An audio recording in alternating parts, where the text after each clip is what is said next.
I gave my rideshare driver coffee every night for 3 months. Until one rainy Thursday, instead of taking me home, he pulled into an empty church parking lot, turned to me with tears in his eyes, and said, "Miss Bernice, I recorded your nephew planning to steal your house and put you in a nursing home."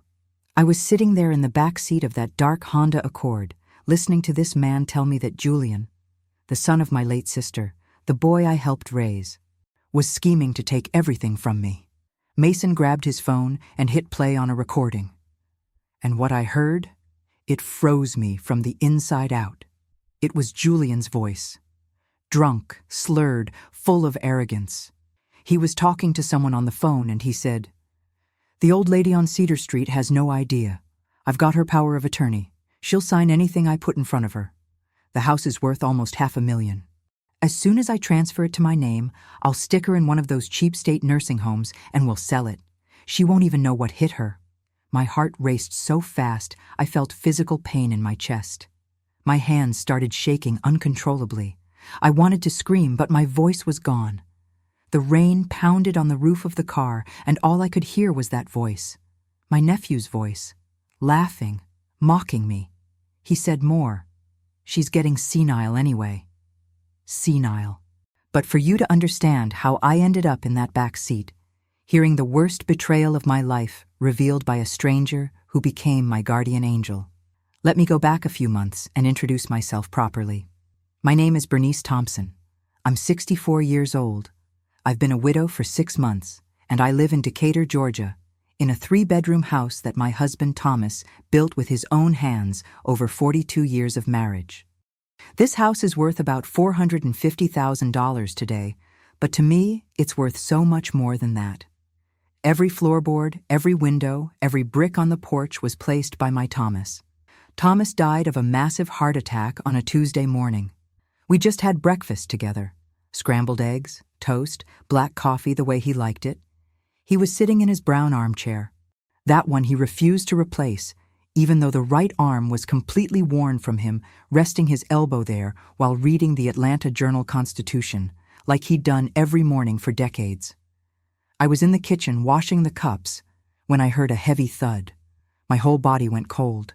I dropped the cup in the sink, didn't even care that it broke, and ran to the living room.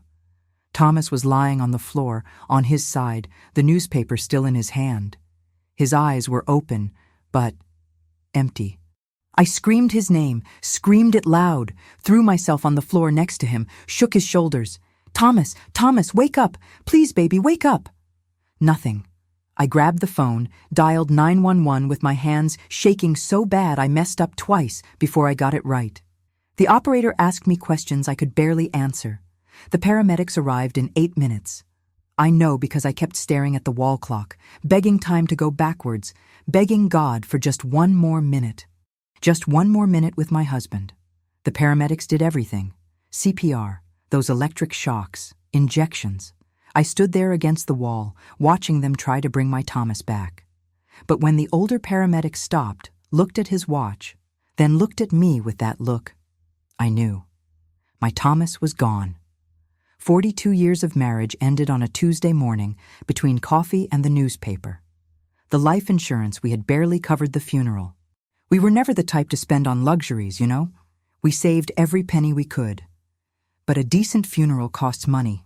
The mahogany casket Thomas deserved cost $4,500. The ceremony at Greater Mount Calvary Baptist Church, where we'd been members for 30 years, plus renting the hall for the reception afterwards, that was $3,000. The funeral procession, the flowers, refreshments for the 200 people who showed up. In the end, the complete funeral cost $14,800. The life insurance paid $18,000. $3,200 remained. $3,200 was all I had left from 42 years of life together, aside from the house and a small retirement account that paid $1,200 a month. $1,200. I sat at the kitchen table with all the bills spread out in front of me and did the math. Property taxes alone were $700 a month. Electricity, about $150. Water and sewage, $80. Gas, $40. Phone and internet, $70. Food for one person, at least $200 if I was very careful. blood pressure and cholesterol medications, $120 after insurance copay. I punched the numbers into the calculator 3 times, thinking I was making a mistake. I wasn't. I needed at least $1,400 a month just to survive, and I had $1,200. A deficit of $200 every month. I tried cutting everything I could, canceled cable TV that cost $90 a month, started shopping only at Kroger when I had coupons, and only bought meat when it was on sale. Turned off the central heating completely and bought a tiny portable electric heater to use just in the bedroom at night. Stopped using the AC in summer, even with Atlanta heat reaching 100 degrees Fahrenheit. Still wasn't enough. And I knew the $3,200 left from the insurance would run out in a few months. I was lying in bed one night, that king-size bed that now felt enormous and too cold, staring at the ceiling, when the phone rang. It was Sylvia, Thomas's niece, daughter of his brother who had also passed away. Sylvia worked as an events manager at an executive hotel in downtown Atlanta. She called and got straight to the point, told me she knew I was struggling financially, that Uncle Thomas had told her about our situation before he passed. She said she had a proposal. The hotel where she worked needed someone for the night shift reception. Tuesday, Thursday, and Saturday, 6 p.m. to 11:30 p.m. They paid $14 an hour. Not much, but I did the math in my head real quick. 5.5 hours per shift, 3 times a week, 4 weeks a month. That came to about $980 gross. After taxes, it'd be about $850, maybe $900 if I was lucky. Added to the $1,200 from retirement, that'd give me over $2,000 a month. That would work. I could pay the bills. I could keep Thomas's house.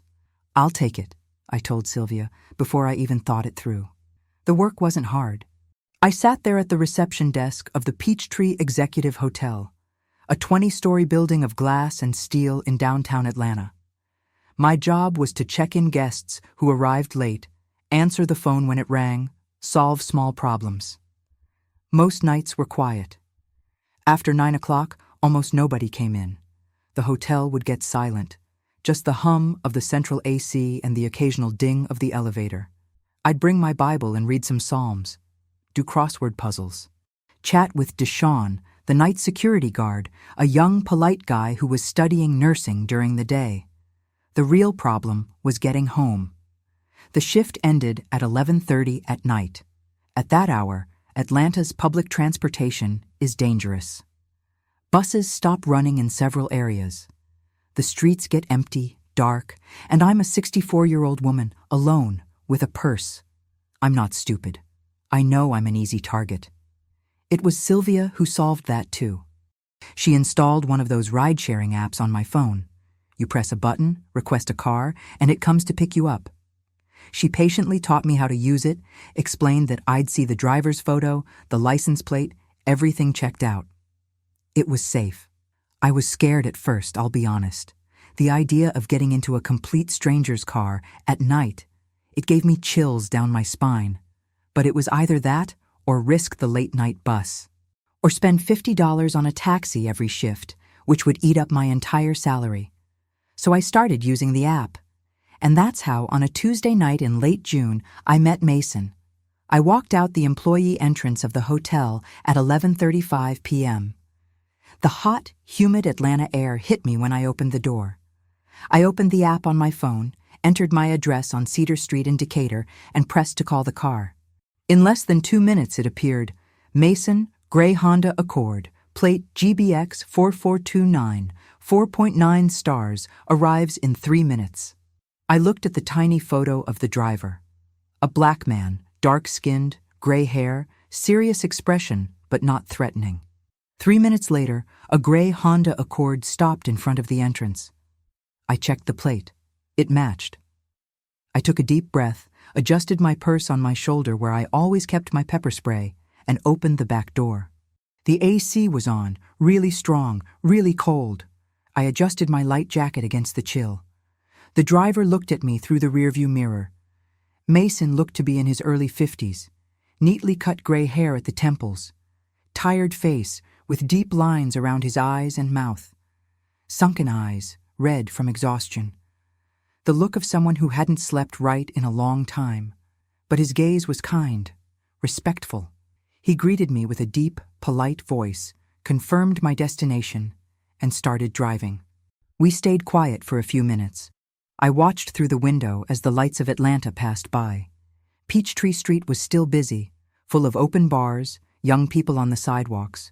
We got on the highway heading east toward Decatur. It was Mason who broke the silence. He asked if I'd had a long shift. I kind of startled because I'd gotten used to the sound of the engine and the soft radio. I told him I worked Tuesdays, Thursdays, and Saturdays at the hotel reception. Then I asked how long he'd been on the road that day. He let out a long, tired sigh and told me since 7 that morning. Said he'd lost his job in logistics the year before, and driving this app was what kept the lights on in his apartment. There was something in his voice, a deep exhaustion, a wounded dignity but still standing. I recognized it immediately because I felt the same thing. We were fighting the same fight, trying to survive after life dealt us an unexpected blow. We got to my street 15 minutes later. Mason stopped the car right in front of my iron gate. The house was dark. I always left the porch light on when I left, but it must have burned out. I thanked him for the ride, gave him 5 stars on the app like Sylvia had taught me, and went inside. The house was too silent. I turned on the kitchen light, and the first thing I saw was Thomas's empty armchair in the living room. That old brown armchair, with the right arm all worn from him, resting his elbow there while reading the paper. My chest tightened. I went to the bedroom, changed clothes, and lay down. But I couldn't sleep right. I never could anymore. The bed was too big now, too cold, too empty. The days kept passing. Work Tuesday, Thursday, Saturday. Coming home using the app. Trying to sleep. Waking up, doing house chores. Cooking for one person. Again. But something started changing the following week. The next Thursday, when I requested a car on the app, guess who accepted? Mason. The same Mason from the previous Tuesday.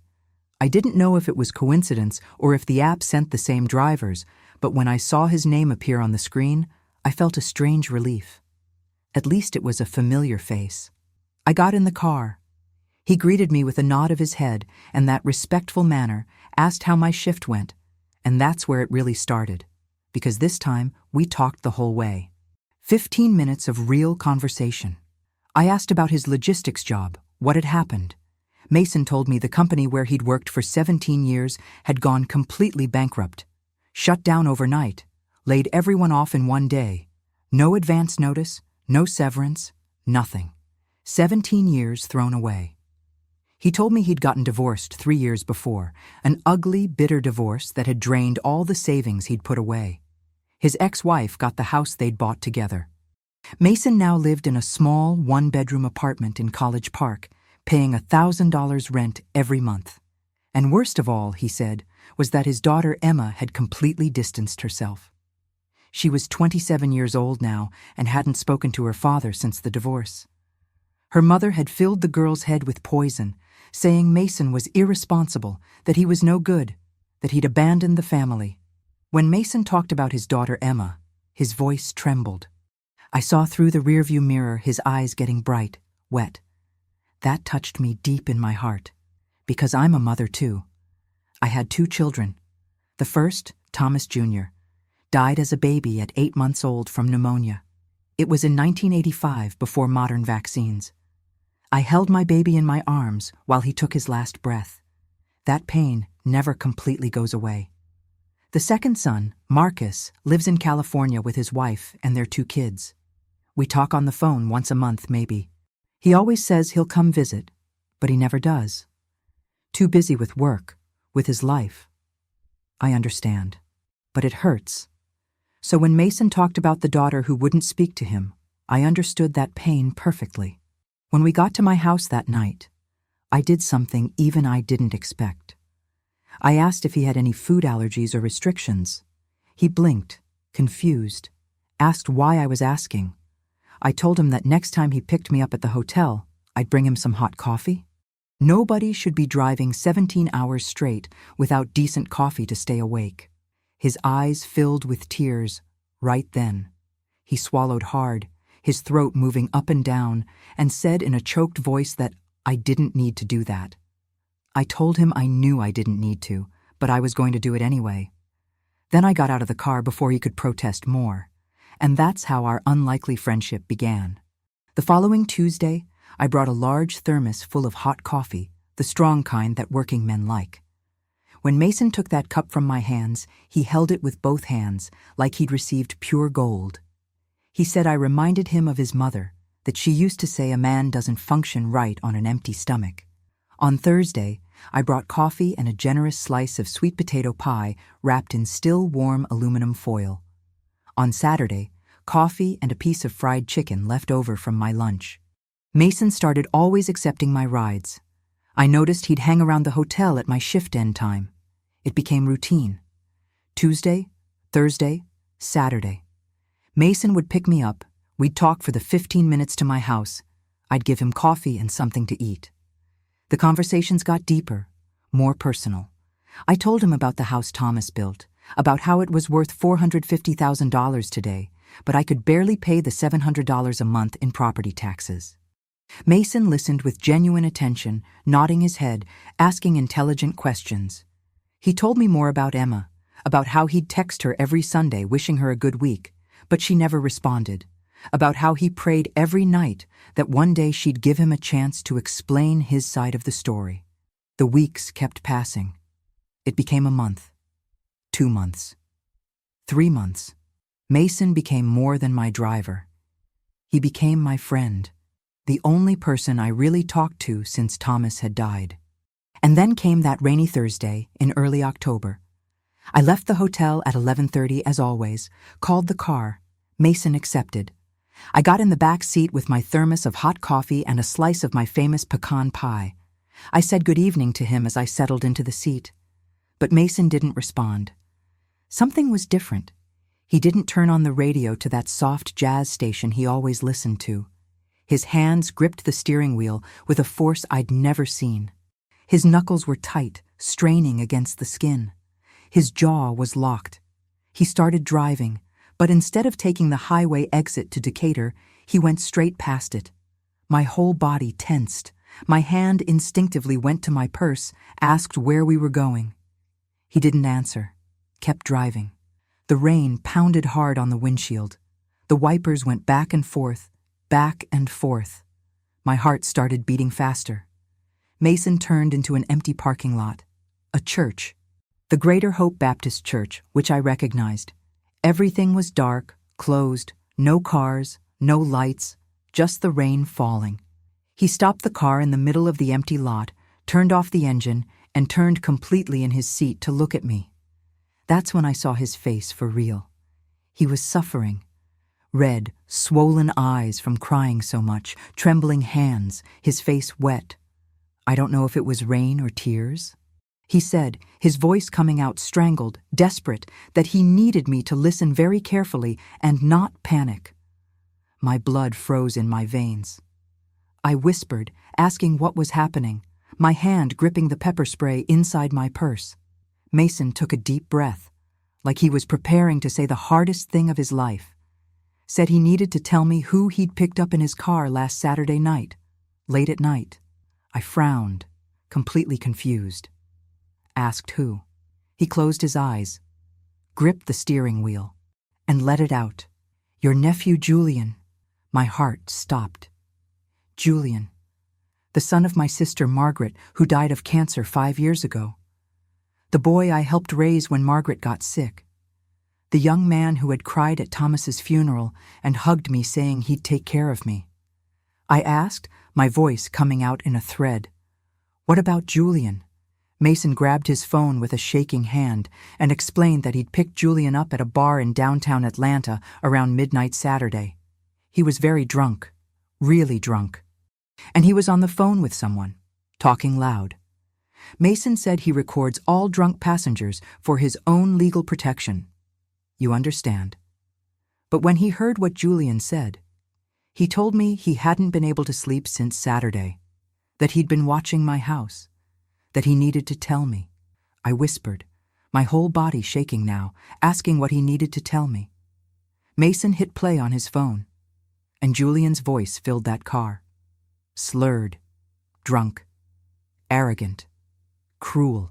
He was telling someone not to worry, that the old lady on Cedar Street had no clue, that he had her power of attorney, that she'd sign anything he put in front of her. She couldn't even read it properly. Her eyesight was bad.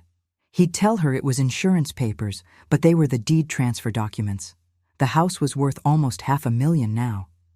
As soon as he got it transferred to his name, he'd stick her in one of those cheap state nursing homes. You know, the ones Medicaid pays for. And they'd sell the house, split the money. She wouldn't even know what hit her. There was laughter on the other end. And Julian continued, saying I was getting senile anyway, that I wouldn't even question it. And if I did question it, he'd say it was to protect my assets. That kind of crap old people believe. I couldn't breathe, couldn't think, couldn't process that that voice belonged to my Julian. The 5-year-old boy I rocked when Margaret worked nights. The teenager who came to eat cake at my house every Sunday. The 32-year-old man who cried on my shoulder at Thomas's funeral. Hot tears started running down my face. Mason said, his voice soft but firm, that there was more. That he'd been watching my house since he heard this. That he wasn't going to let anything happen to me. And last night, Tuesday, when I was working at the hotel, he'd seen Julian's car in my driveway. That Julian had entered my house, stayed inside for almost 2 hours, and when he left, Mason stopped, swallowed hard, said when Julian left, he was carrying a box of documents. I felt like I'd been punched in the stomach. I murmured, more to myself than to Mason, that Julian had my house key, that I'd given it to him, that I'd said it was for emergencies, in case I needed help, and reality hit me like a train. Julian had free access to my house, to my things, to my documents.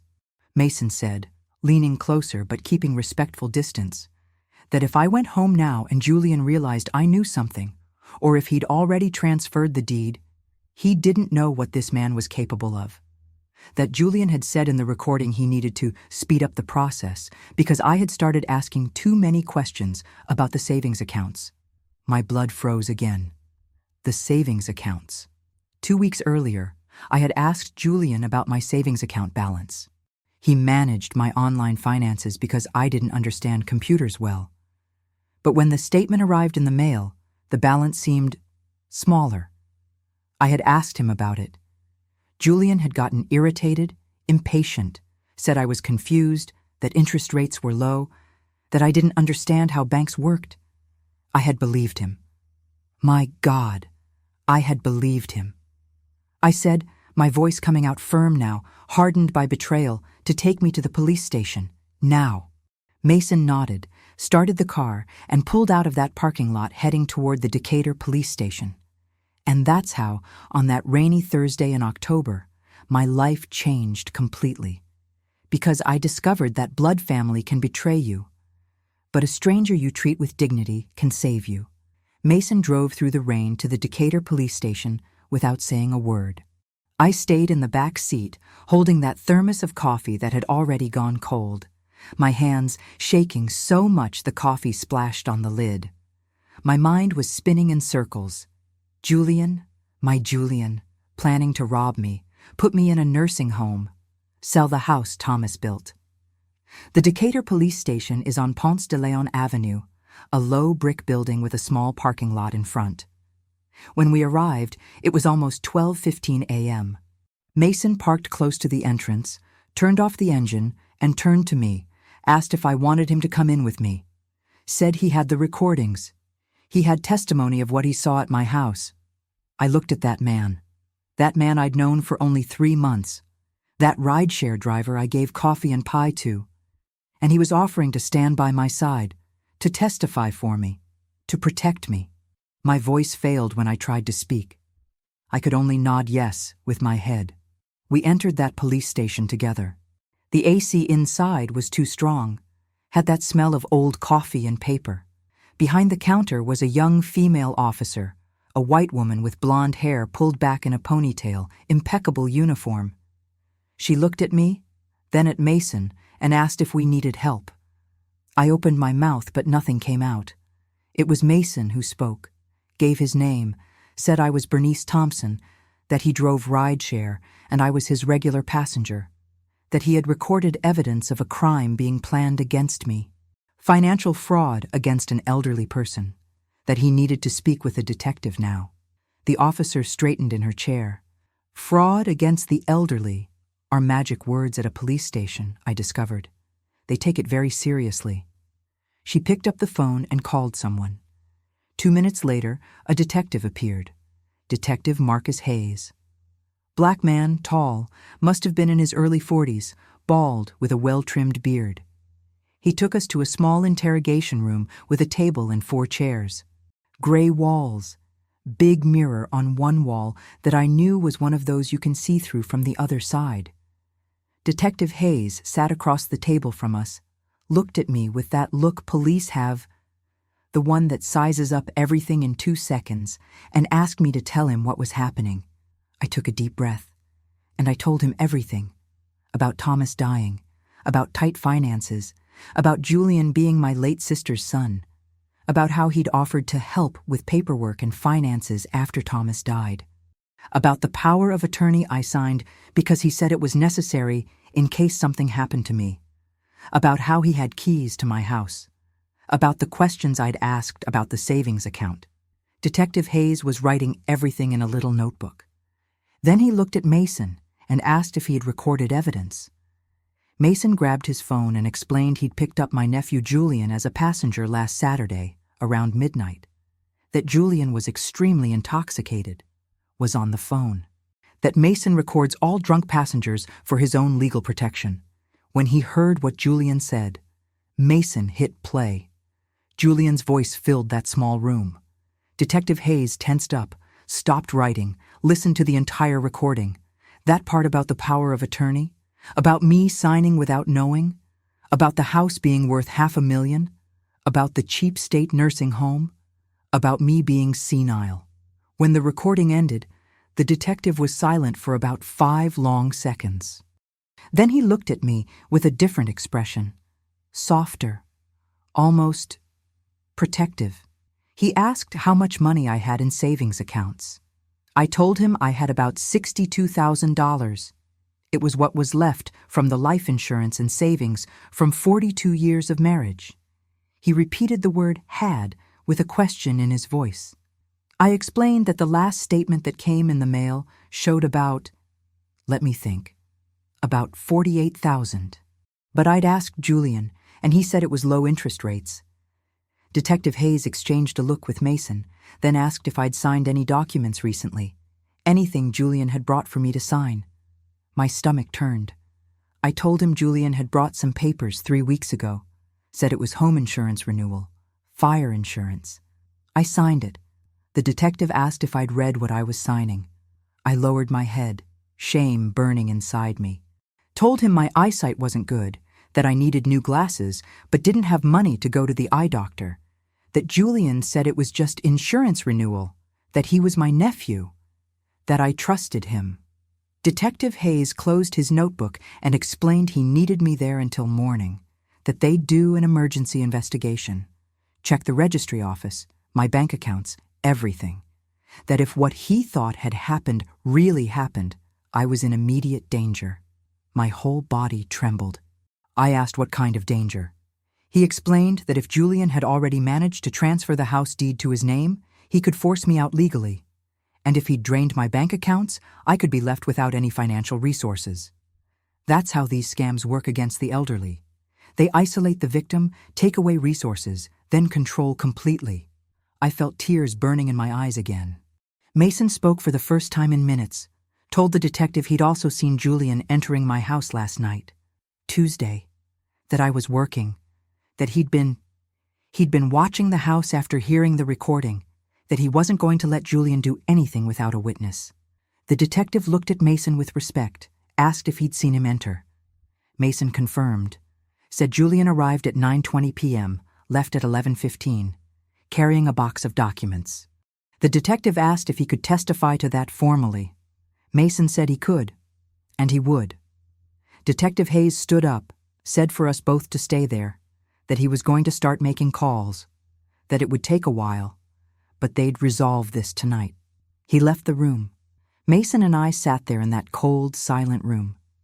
The clock on the wall showed 12:43 a.m.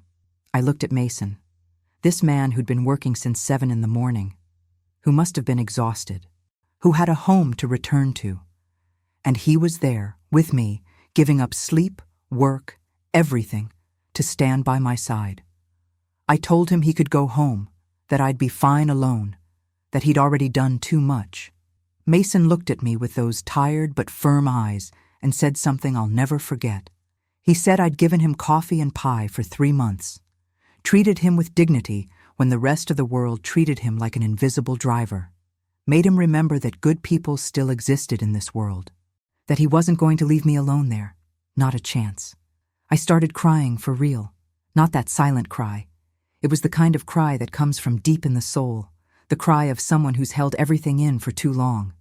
I cried about Julian's betrayal, cried about Thomas's death, cried about being there, at 64 years old, having to prove I wasn't being robbed by my own blood. Mason didn't say anything, just pushed a box of tissues that was on the table in my direction. We stayed there waiting for almost 2 hours. During that time, a social worker appeared. Younger black woman, must have been about 30, with long braids and a kind smile. She brought me real hot coffee and a sandwich from a vending machine. Asked if I was okay, if I had somewhere to stay if I couldn't go home tonight. I hadn't even thought about that. I admitted I didn't know. She said not to worry yet, that we'd solve one thing at a time. Around 3 in the morning, Detective Hayes came back. The expression on his face was grim.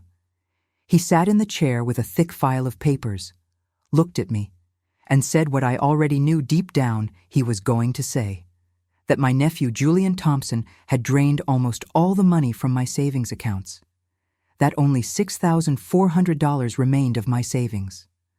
I felt the world spin. $62,000, 42 years of savings, gone, vanished. He continued, his voice getting harder, that there was a deed transfer process pending at the DeKalb County Registry Office, that the signature on the documents was, let's say, questionable, looked forged. But the process had already been initiated 2 weeks ago.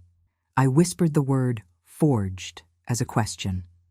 The detective asked if I remembered signing anything before a notary recently. I shook my head. No. Said Julian always brought the papers to the house. Never had a notary. He said exactly, but the transfer documents had a notarial seal with a date from 3 weeks ago, that he'd already requested an investigation of the notary too, because this was falsification of official documents. My head was spinning. I couldn't process it all. Detective Hayes continued, said they'd also discovered that personal loans had been taken out in my name. 3 different loans, total of $25,600, all approved online using my identity. I couldn't breathe right. $75,000. Julian had stolen more than $75,000 from me. I asked, knowing I wasn't going to like the answer, where that money was. The detective opened the file and explained that Julian Thompson lived in a 2-bedroom apartment in Buckhead, paying $2,400 a month in rent. That he drove a 2019 BMW that cost $45,000, purchased 4 months ago. Financed, but with a $15,000 cash down payment. That he frequented expensive restaurants, trips. They'd obtained his credit card statement through emergency court order. He'd spent almost $80,000 in the last 6 months. $80,000. My money. The money Thomas and I saved, penny by penny. He spent it on a BMW, luxury apartment, restaurants, while I was working a night shift at a hotel to pay the taxes on my own house. The anger I felt at that moment was something I'd never felt in my life. It wasn't that hot anger that explodes. It was a cold anger. Hard. Determined. I asked, and my voice came out firmer than I expected, what we do now. Detective Hayes leaned forward and explained that now he'd issue an arrest warrant for Julian Thompson. That financial fraud against the elderly is a serious crime in Georgia. Document forgery, theft, invasion of privacy. We were talking about several years in prison if he was convicted. I asked when they'd arrest him. He said as soon as dawn broke, that he wanted to catch him at home, by surprise, before anyone could warn him. I nodded. The detective continued, said he'd need me not to go home yet.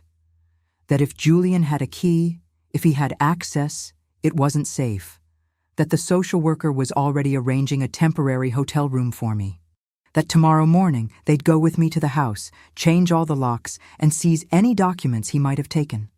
A hotel room. I couldn't even go to my own house.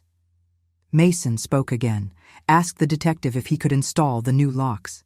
Said he'd worked in maintenance before logistics, knew how to do it, didn't need to wait for a locksmith and spend my money. The detective looked at Mason, then at me, and nodded. Said it could work. That he'd send an officer to accompany us tomorrow afternoon. We left the police station at 4:30 in the morning. The sky was starting to lighten. That gray before the sun rises. The rain had stopped, but everything was wet, shining under the streetlights. The social worker had gotten a room at the Days Inn near the police station. Mason took me there. I went up to the room, small, clean, basic. Double bed, old TV, tiny bathroom. I sat on the edge of the bed and looked at the clock. 4:53 in the morning. Somewhere in Buckhead, Julian was sleeping in his comfortable bed, in his $2,400 a month apartment, not knowing that in a few hours the police would knock on his door. I should have felt satisfaction.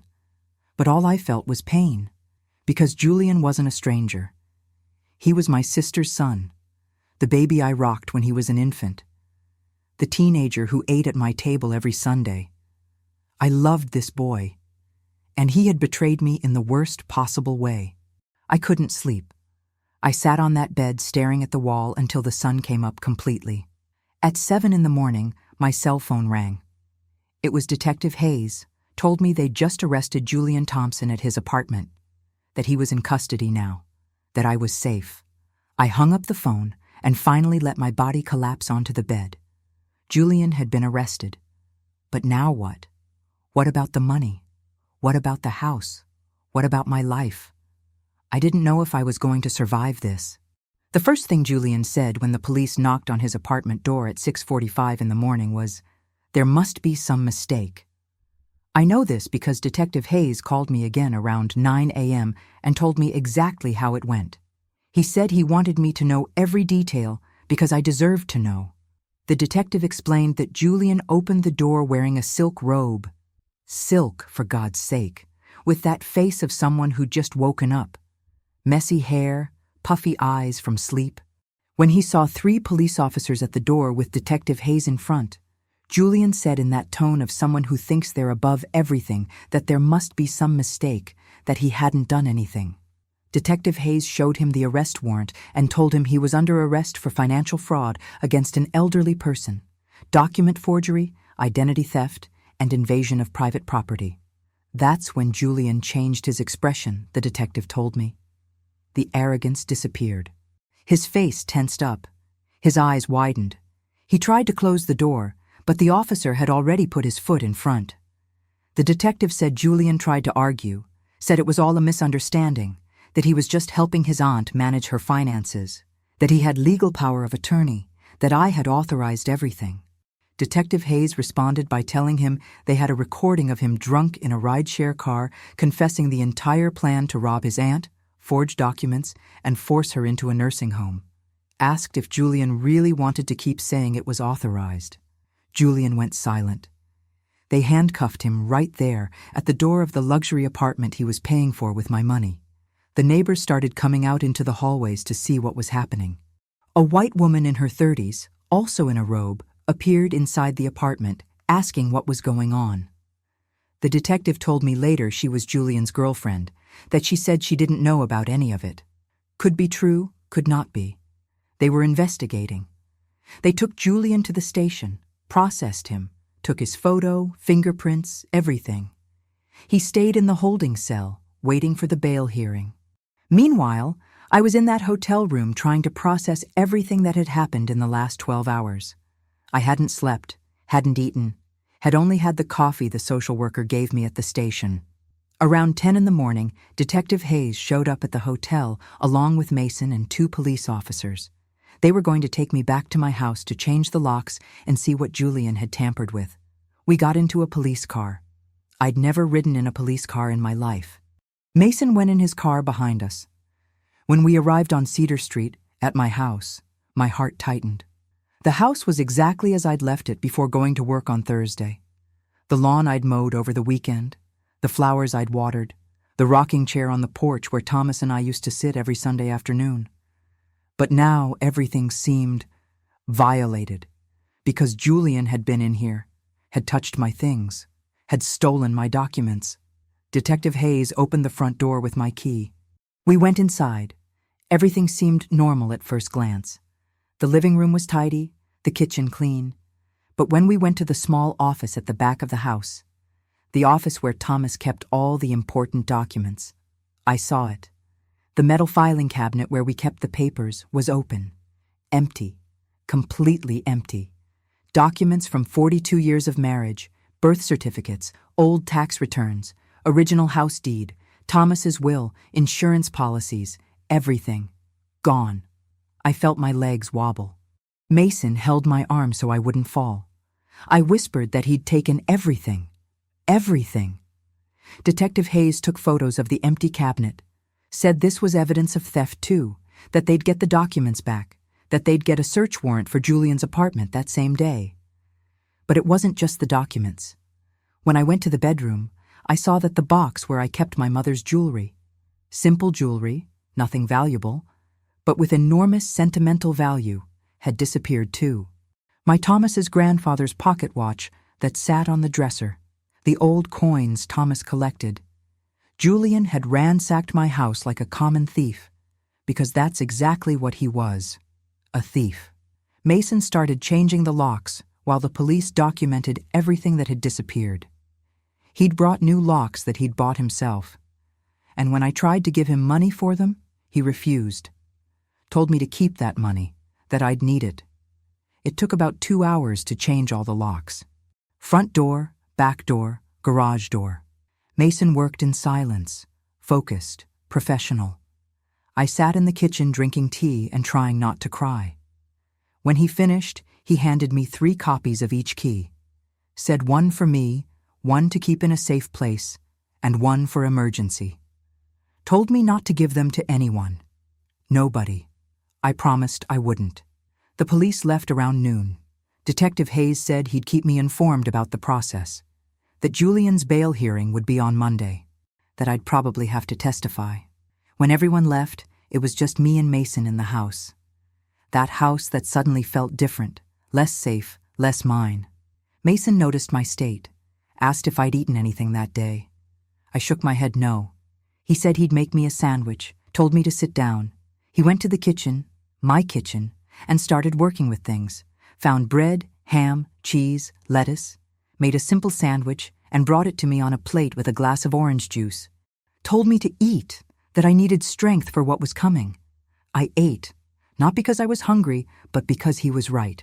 I needed strength. While I ate, Mason sat in the chair across the table. The same table where Thomas and I had breakfast every day for decades, and Mason said something I'll never forget. He told me I'd saved his life too, you know. I looked at him, confused, asked how. He said he was in a dark place when he met me. Very dark. That he'd lost his job. His daughter wouldn't talk to him. His ex-wife had left him with nothing. He was driving 17, 18 hours a day just to pay rent and eat. He was starting to think it wasn't worth continuing, you know? My heart tightened. Then this polite lady in her 60s appeared, he said, who treated him like a human being, who gave him hot coffee, homemade pie, who asked how his day was for real, not out of politeness, but because she cared. I made him remember that good people still existed in the world, that it was still worth waking up in the morning. His eyes filled with tears. He said so when he heard that recording of Julian.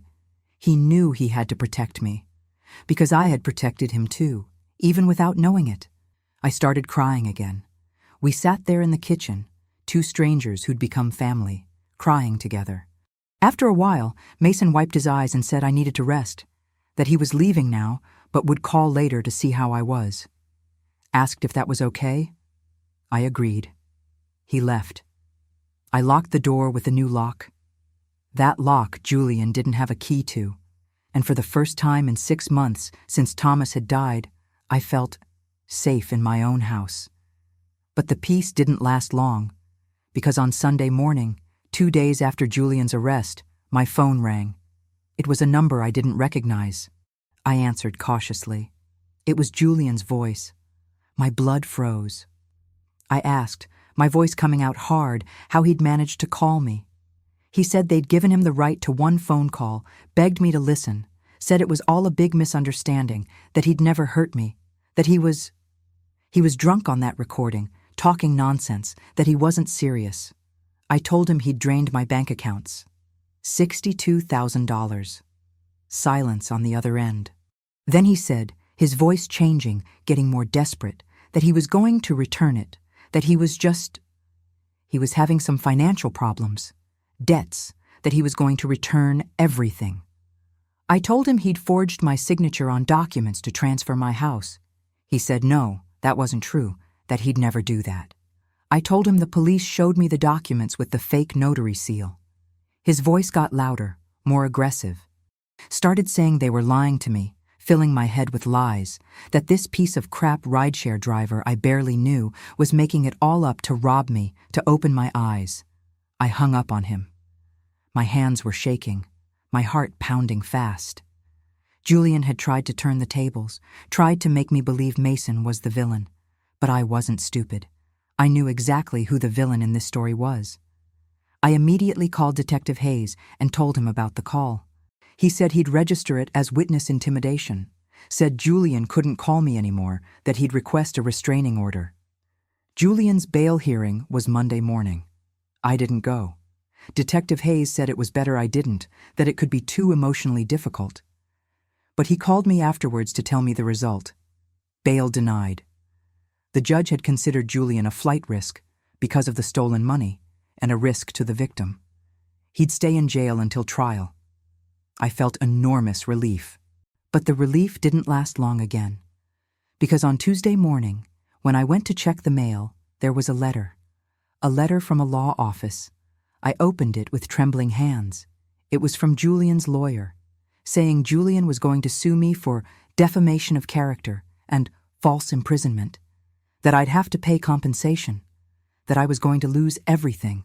I sat on the porch floor, holding that letter, and thought, my God, this is never going to end. That's when I realized the fight was just beginning. I held that letter from Julian's lawyer with my hands shaking so much the paper almost tore. Lawsuit for defamation, false imprisonment, compensation. The words danced in front of me, blurred by the tears I was trying to hold back. I didn't have money for a lawyer, barely had money to eat. I sat there on the porch, in that rocking chair where Thomas and I used to spend hours talking about life, and let reality hit me. Julian wasn't just trying to rob me, he was trying to destroy me completely. I picked up the phone and called Detective Hayes. He answered on the second ring. I told him I'd received a letter from a lawyer, from Julian, saying he was going to sue me. I heard the detective sigh on the other end. Told me it was a common intimidation tactic, that Julian was trying to make me give up cooperating with the investigation, that he had no case. I asked, my voice coming out in a thread, but what if he did? That I didn't have money to pay for a lawyer, that I had nothing, that Julian had stolen everything. The detective asked if I went to church. The question caught me by surprise. I told him I did. Greater Mount Calvary Baptist Church. Asked why. He told me to talk to the pastor. That many churches have volunteer lawyers who help members in vulnerable situations, and that tomorrow morning he wanted me to come to the station. Said they had more information about the investigation that I needed to know. More information. That couldn't be good. I hung up and sat there for I don't know how long. The sun was hot. Typical October in Georgia, but I felt cold inside. That's when I heard the gate open. I looked up, startled, but it was Mason. He was coming toward the porch with a paper bag in his hand. He told me he'd brought some groceries from Kroger, food for my fridge. Said he'd noticed it was empty when he changed the locks. I started crying. Not that dramatic cry. It was a tired cry from someone who can't take it anymore. Mason put the bag down on the porch and came up the steps. Sat in the chair next to mine. Didn't say anything. Just stayed there. When I managed to control my voice, I showed him the letter. Mason read it in silence, then crumpled the paper in his hand with force and said it was nothing. That it was a desperate man trying to scare me. That it wasn't going to work. I asked how he knew. He said because I was stronger than Julian, and because I wasn't alone. That Tuesday afternoon, I went to Greater Mount Calvary Baptist Church.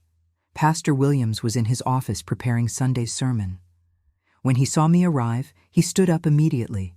Pastor Williams is a black man in his mid-50s, tall, deep voice that echoes when he preaches. He'd known Thomas and me for 30 years, had celebrated our 30th wedding anniversary, had done Thomas's funeral. I told him everything, every detail.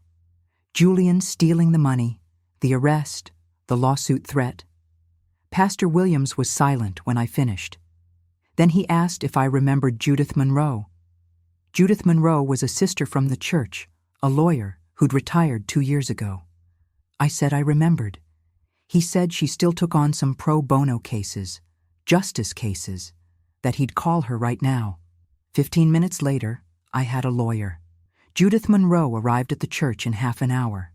Black woman in her 60s, short gray hair, reading glasses hanging on a chain around her neck, presence that commanded respect. She listened to my whole story, took notes on a yellow legal pad with that small, organized lawyer handwriting. When I finished, she said something that gave me hope for the first time in days. She told me she'd represent me for free, and that this boy, Julian, was going to regret the day he decided to mess with me. Wednesday morning, I went to the police station like Detective Hayes had asked. Judith went with me. Mason offered to take us. The detective received us in the same interrogation room where it all started. But this time, he had other investigators with him. And more files. Lots of files. He started by saying the investigation revealed the situation was worse than they initially thought. My stomach turned. He opened a folder and explained they'd searched Julian's apartment. Found the documents he'd stolen from my house, but found more than that. Found a complete plan written on his computer. The detective turned the laptop screen toward me. It was a Word file. The title was Project B. Later, I found out B stood for Bernice. The document had everything detailed. How to gain my trust after Thomas's death. How to get power of attorney. How to drain the accounts little by little to avoid suspicion. How to forge the deed transfer. And the part that made me feel nauseous, how to forcibly commit me to a psychiatric nursing home claiming senile dementia. The detective said Julian even had the name of the nursing home picked out. Green Valley Care Facility, a public institution in deplorable conditions, cost $1,200 a month, covered by Medicaid. I couldn't breathe right. Judith took my hand. The detective continued, said there was more, that they'd investigated his finances more deeply. The $62,000 he'd stolen from me? He'd already spent $58,000. Less than $4,000 remained in his accounts. Judith asked, her voice hard like a lawyer, what he'd spent it on.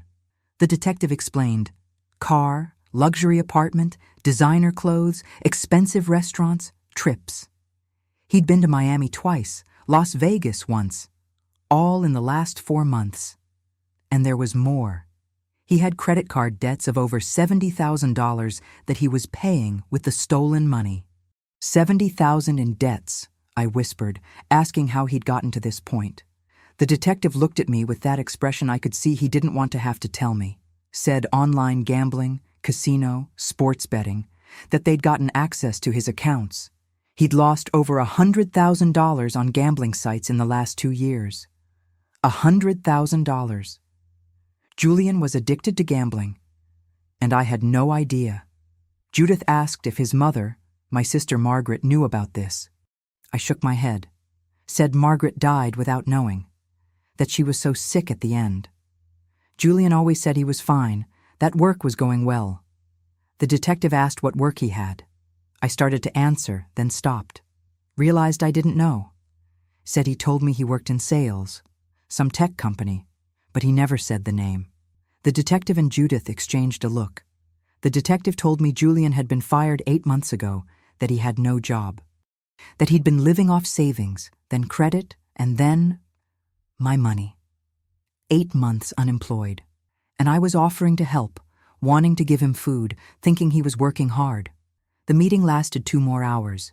Judith took notes of everything, asked for copies of all documents, said she'd prepare a defense against Julian's fake lawsuit and would file a civil action for recovery of damages. When we left the police station, I was exhausted, physically and emotionally exhausted. Mason took us back. On the way, Judith explained the legal process to me. She said the criminal case against Julian was strong, very strong, that he'd be convicted, no doubt. The question was how much time he'd get. With the amount of evidence and the value stolen, we were talking about 5 to 10 years in prison. 5 to 10 years. My sister's son. I asked about the money, if there was a way to recover it. Judith sighed and explained that part, yes. We'd request restitution as part of the criminal sentence, and she'd file a civil suit against him. But the money he'd already spent, that we wouldn't recover. He had no assets. The car was financed. The apartment was rented. No house, no savings. When he got out of prison, he'd have nothing to pay with. $62,000, 42 years of savings. Gone. I insisted, asking about the house. The deed transfer. Judith said she'd already blocked it, that the process was fraudulent, that the house remained mine, that she guaranteed that. At least my house was saved. In the following days, life fell into a strange routine. I continued working at the hotel 3 nights a week, needed the money more than ever. Mason continued being my driver, continued staying with me during the hard times. Judith started preparing the case. Julian's trial was set for January. 3 months of waiting. And it was during this wait that things got really difficult, because family started showing up. First it was Denise, Julian's cousin. She called me one Thursday night after my shift, asked how I could do this to Julian, said he was family. I almost dropped the phone, asked how I could, reminded her Julian had stolen over $60,000 from me. She said he told her it was a misunderstanding, that he was going to return it, that I didn't need to call the police, that I'd destroyed his life. I hung up on her, but the calls continued. Other relatives, some saying I should forgive, others saying it was revenge because Julian didn't visit me enough, others saying I was making it all up. It was horrible. The church community, thank God, stood by my side. Pastor Williams preached a sermon about honoring father and mother, about respecting elders, about the consequences of sin. Without mentioning names, but everyone knew what he was talking about. The church sisters started visiting me, bringing food, sitting with me, praying with me. And Mason never left my side. He started coming to my house not just when I needed a ride, but on other days too, to fix the dripping faucet, to mow the lawn when it got too high, to change a burnt-out bulb on the high ceiling I couldn't reach. I tried to pay him.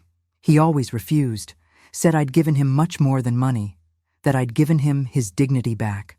It was on a Saturday afternoon, about 2 weeks after everything started, that Mason arrived at my house and wasn't alone. There was a young woman with him, black, beautiful, with long braids, and she was holding a baby. My heart jumped. Mason came up the porch steps, smiling in a way I'd never seen him smile. He said this was his daughter Emma, and his grandson, Isaiah. Emma looked at me with eyes full of tears and told me her father had told her what I'd been through and what he'd done for me, that she'd seen the news report about the trial on TV, saw her father being called a hero for saving me. She wiped her tears and said she'd gone 3 years without talking to her father, 3 years believing the lies her mother told about him. But when she saw what he did for me, a stranger, with so much care, so much protection, she realized her mother was wrong, that her father was a good man. Mason was crying too.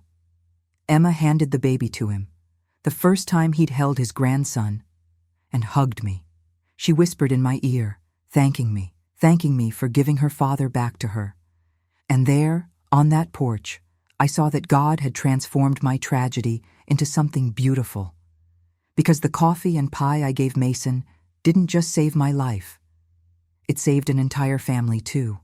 The months between October and January were the strangest of my life. On one hand, I was rebuilding something. On the other, everything had changed forever.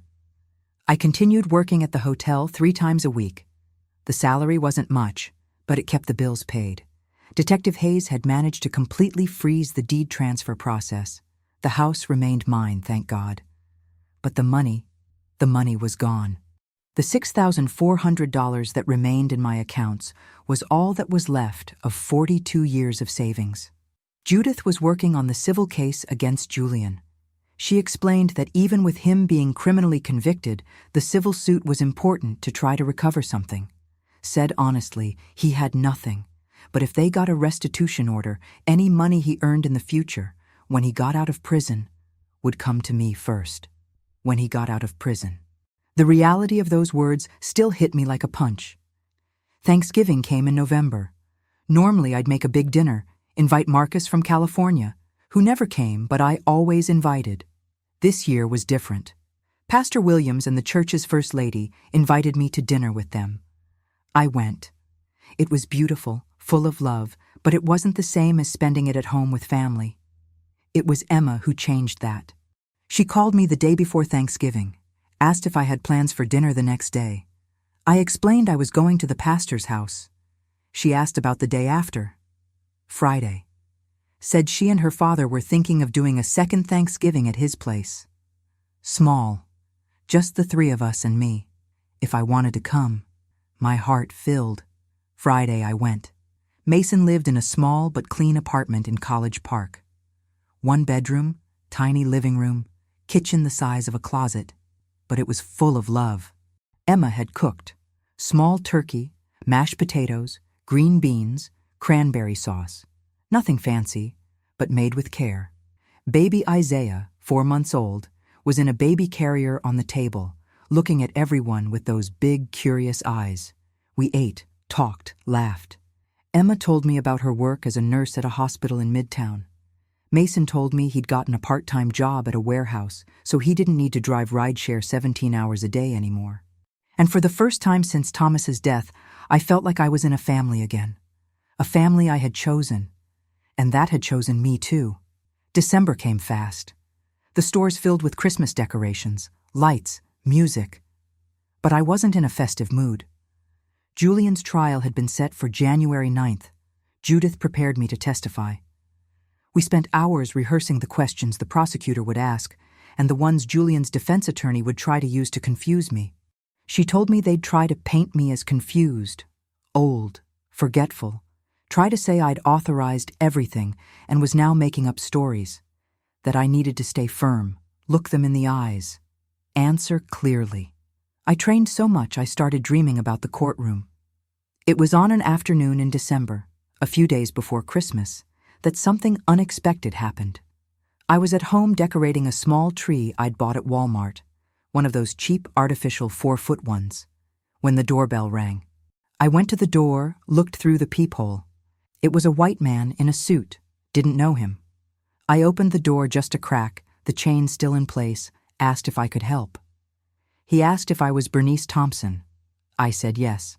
He introduced himself as Richard Foster, producer for WSB-TV Channel 2 News. Said he'd like to talk to me about the Julian Thompson case. My blood froze. Press.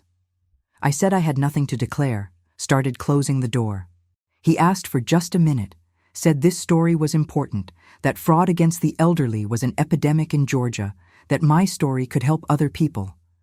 I paused. Help other people. I told him to wait, that I'd call my lawyer. I called Judith, explained the situation. She thought for a moment and asked if I wanted to do this. Said it could help the case, public pressure. But it would also expose me.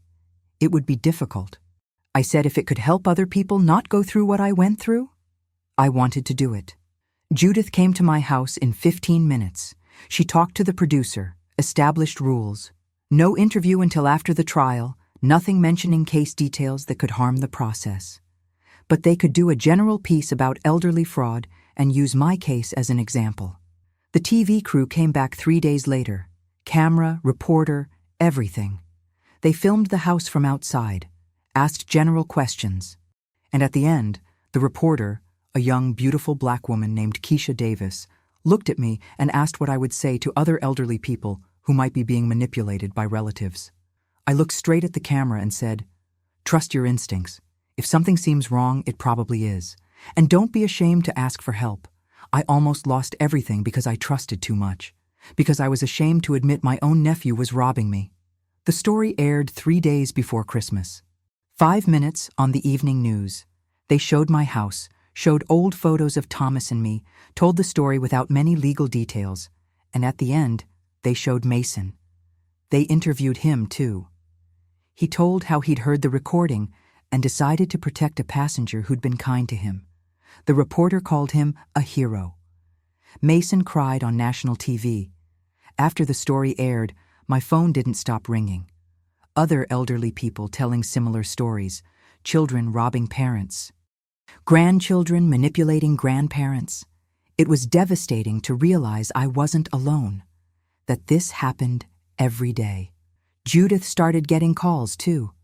Other victims wanting help, and something beautiful was born from this.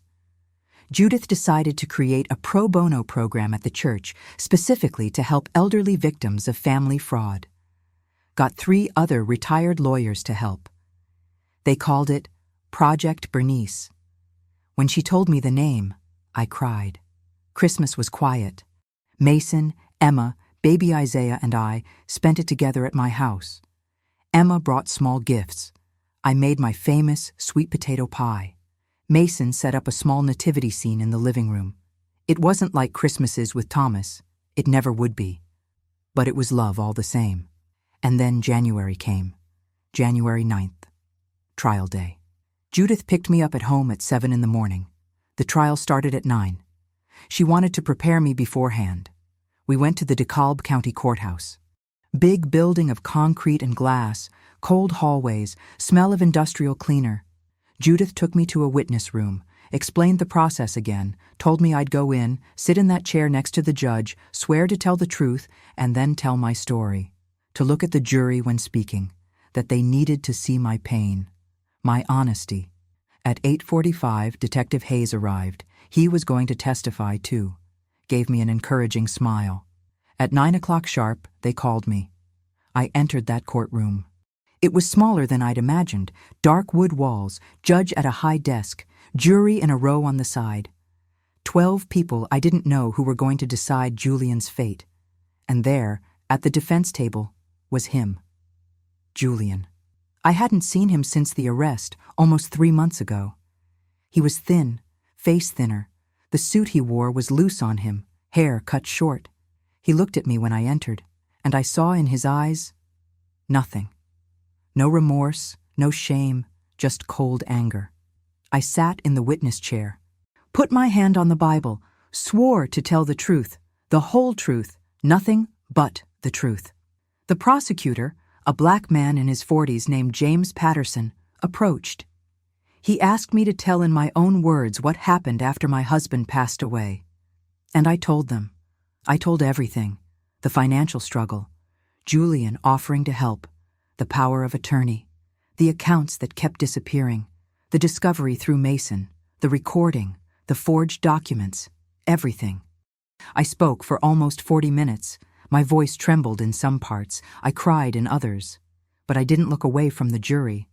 When I finished, the prosecutor thanked me and said no further questions. That's when Julian's defense attorney stood up. White man, older, expensive suit. Name was Charles Whitmore. He had that air of someone who thinks they're smarter than everyone. He approached with a smile that didn't reach his eyes. He asked how old I was. I said, 64. He asked if I took any medication. Judith stood up, objected, said it was irrelevant. The judge agreed, sustained, told Mr. Whitmore to get to the point. The lawyer changed tactics, asked if I'd signed power of attorney documents for his client. I started to say yes, but he cut me off, asked for just yes or no. I said yes. He asked if I'd authorized him to manage my finances. I tried to explain. He said it was to help me, but he interrupted again, asked for just yes or no. Judith stood up again, objected that the attorney wasn't letting me complete my answers. The judge sustained, told Mr. Whitmore to let me answer completely. This continued for about 20 more minutes. The attorney trying to make me seem confused, trying to say I'd authorized everything, trying to plant doubt. But I stayed firm, just like Judith had taught me. At the end, he asked if I didn't think maybe I'd exaggerated, that maybe I'd misinterpreted his client's intentions. I looked straight in his eyes, and I said, with the firmest voice I could manage, "Sir, your client was recorded in a drunken phone call saying he was going to rob me, forge documents, and lock me in a nursing home. There's no way to misinterpret that." I heard one of the jurors whisper, "Amen," softly. The attorney had no more questions. I left that chair trembling. But I'd done my part. The rest of the day was technical testimony. Detective Hayes presenting the evidence, forensic accountants showing the money flow. The fake notary who was found and had confessed Julian paid him $1,000 to forge the seal. Julian didn't testify. His attorney advised him to stay quiet. The trial lasted 3 days. On the 3rd day, the jury went out to deliberate. 2 hours and 15 minutes later, they came back.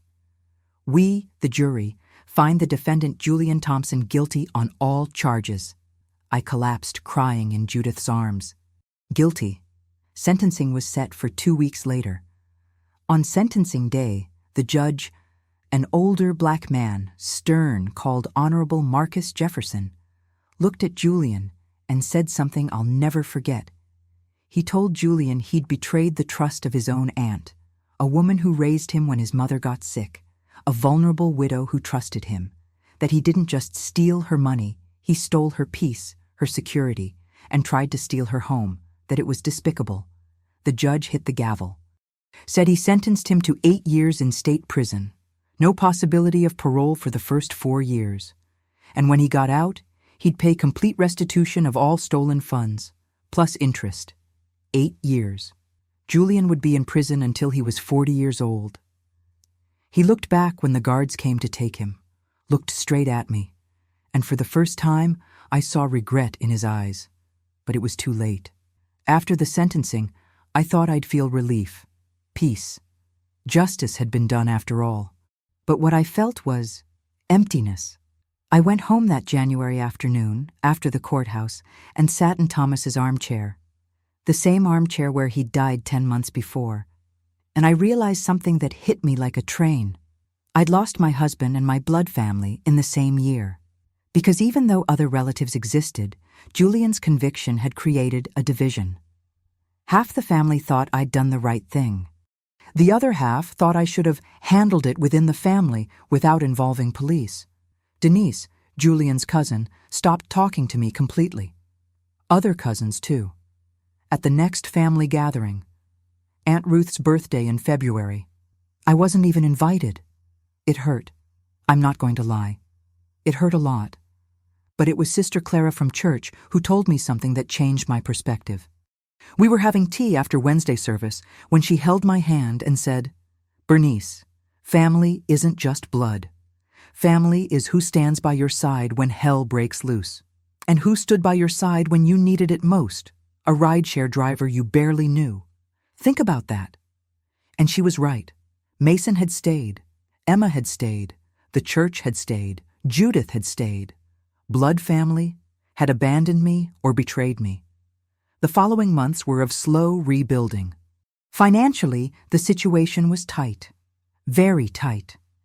The $6,400 that remained, plus my retirement of $1,200 a month, and the hotel salary of about $900 was enough to survive, but barely. Judith got a court order requiring Julian to pay restitution, but he was in prison, had no way to pay anything.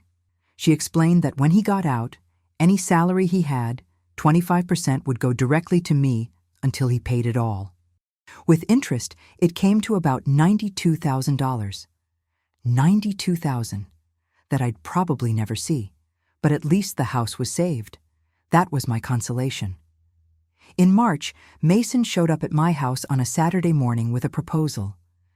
We were sitting on the porch having coffee. It had become our Saturday ritual, when he cleared his throat in that way of someone about to say something important.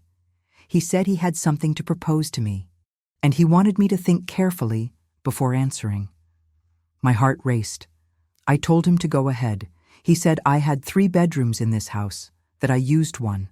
The other 2 had been empty since Mr. Thomas passed away, and he was paying $1,000 a month for a tiny apartment in College Park.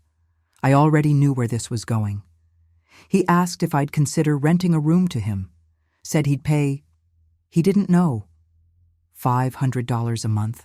It would help me with the bills, and he'd save to try to buy a house someday, and he could help with house maintenance, mow the lawn, fix things. He paused, looking anxiously at my face. My first instinct was to say yes immediately. $500 a month would make a huge difference, and I trusted Mason more than anyone alive. But then I remembered Julian, how I'd trusted, how I'd given access. My silence must have worried Mason because he quickly added that I could think about it. No pressure at all, and if I wanted, we'd do a formal rental contract with a lawyer and everything, all legal and protected. I told him to let me think. I spent the whole week thinking, talked to Judith. She said from a legal standpoint, it was safe if we did a formal contract. Talked to Pastor Williams. He said Mason had proven to be a man of character. Talked to Sister Clara. She said, Bernice, sometimes God places people in our path exactly when we need them. Don't let fear of the past blind you to the present. The following Friday, I said yes. Mason moved in at the end of March. He didn't have much. Some furniture, clothes, boxes of books. We turned the back room, the one that had been Marcus's room when he was a child, into his room. Judith drew up the rental contract. All legal, all protected. And you know what happened? The house stopped being so empty, so silent, so scary at night. Mason woke up at 5:30 in the morning for his warehouse job, made coffee, always left a mug ready for me. When I woke up at 7, the house already smelled of fresh coffee, and there was someone alive, breathing, existing in the same space as me. He'd come back from work around 3 in the afternoon, take a shower, change clothes, and always ask if I needed anything from the store. On days I worked at the hotel, he'd take me and pick me up. Didn't even charge for the ride, even though I insisted. He'd say I paid him rent, that it was more than enough. On weekends, Mason would fix things Thomas would have fixed. The dripping faucet, the broken blind, the loose porch step. The house became a home again, and Emma started visiting too, bringing baby Isaiah. Saturday late afternoons, we'd sit on the living room floor, Mason playing with his grandson, Emma telling me about her work at the hospital. There was one specific Saturday in April I'll never forget. Everyone was there, me, Mason, Emma, Isaiah, when Emma said something out of nowhere. Asked if she could ask me a personal question. I said of course. She asked how it was when I lost my first child, Thomas Jr. I hadn't talked about Thomas Jr. in years. The pain was old but still alive. I told the story, how he was born healthy, how at 8 months old he got pneumonia, how he died in my arms, how Thomas and I almost separated from so much grief, but decided to try again and had Marcus. Emma was crying when I finished. She told me she'd had a miscarriage before Isaiah, at 4 months pregnant, that it was devastating. I took her hand, told her I knew. She said she had no one to talk to, that her mother told her to get over it, that her friends tried to help but didn't understand, and her father. She looked at Mason. Her father didn't even know she was pregnant because they weren't speaking. Mason had tears in his eyes. Emma continued, said, but now she had me. Someone who understood. Someone who'd been through it and survived. And she had her father back. And she had a place where she could come and be real family. It was at that moment I realized God had transformed my tragedy into blessing. Julian stole my money. stole my peace. But indirectly, he gave me a new family. The months kept passing. Spring turned to summer. Summer turned to fall. In October, 1 year after everything started, I was sitting on the porch with Mason on a Saturday afternoon when he said he remembered when he'd told me he had debts from the divorce. I remembered. He said he'd just paid the last installment that day, that he was debt-free. I smiled, told him that was wonderful. He said he'd managed to save a little. With what he saved on rent living here, and the warehouse job, and some weekend rideshare gigs, he'd saved almost $15,000. My heart tightened, because I knew what was coming. He said he was thinking about starting to look for a little house to buy, something modest, for him, and maybe have a room for Isaiah when he grew up and wanted to stay with Grandpa. It was the right thing. Mason deserved to have his own home, deserved security. But the idea of going back to living alone in that big house, he must have seen something on my face because he quickly said he wasn't leaving until he found the right place. And even after, he'd still come here. Still be my family. That wouldn't change.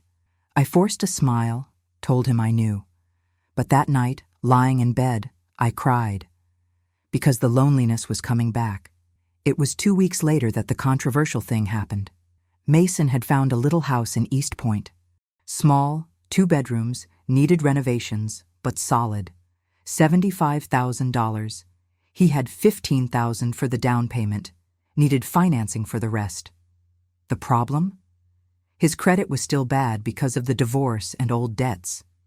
He came to talk to me one night, visibly frustrated, said they'd denied his financing, that his credit score was still too low, that it would take 2 more years to clean it up. We were sitting in the kitchen. I was making tea. And out of nowhere, the words came out of my mouth. What if I co-signed the loan? Mason looked at me like I'd gone crazy, said no, that I'd already been through so much, that he wouldn't risk my credit. I told him I trusted him more than I'd trusted anyone since Thomas died, that he'd proven who he was. And if I could help him get a house, I wanted to help. He asked, what if something went wrong? What if he lost his job? What if... I said we'd do a contract. Legal. With a lawyer. Everything documented. And he'd keep paying. I'd just sign the paper. Mason was silent for a long time, then said to let him think about it. We talked to Judith. She was very clear, told me it was risky, that if he didn't pay, the responsibility would fall on me, that I could lose my house if things went very wrong. I asked if she trusted him. She looked at Mason, who was sitting there nervous, then looked at me, said she trusted him. But it wasn't her house at risk. It was mine. I went home and prayed asking for wisdom, asking for discernment, asking God to show me if I was being foolish again or if I was doing the right thing. And you know what answer I felt?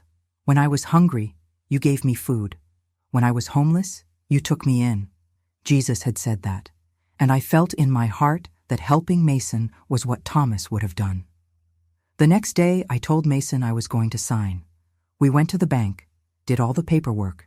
Judith reviewed every line of the contract. All legal, all protected as much as possible. Mason got the house. And that's when family started talking. Denise, who hadn't spoken to me since Julian's trial, suddenly called me. Asked if I'd heard that I'd co-signed a loan for a rideshare driver. Asked if I'd gone completely insane. If I'd learned nothing from Julian.